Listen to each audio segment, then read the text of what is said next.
бүгін қаңтардың 5-і. Бізде отбасылық жұмыс сүт өнімдерімен айналысамыз. Бізде сүт өнімдері 12 ай жалғасады. Мен өзімнің бір күндегі істеп жатқан жұмысымды өздеріңізбен бөлісемін. Білмейтін сіңілілерім болса үйреніп алсын деген мақсатпен. Құрт қазақ халқының ежелден келе жатқан дәстүрлі сүт тағамдарының бірі. Ол сүзбені тұздап арнайы түрде кептіру арқылы дайындалады.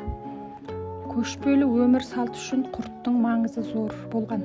Себебі ол ұзақ уақыт бойы бұзылмай сақталып, сапарға, жорыққа, тіпті ғарышкерлер ғарышқа да апарып тұтынған.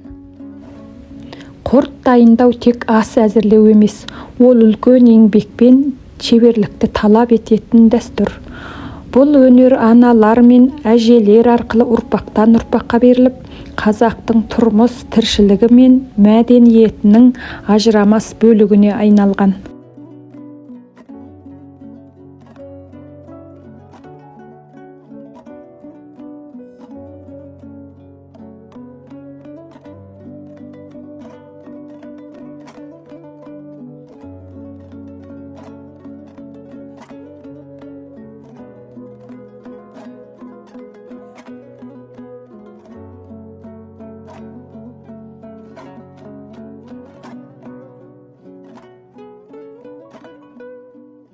Мен бүгін құрт жасаудың біртүрлі ғана формасын көрсеттім.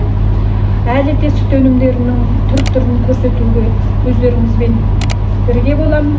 Видео ұнаса қолдап тіркеле кетіңіздер. Аман сау болыңыздар.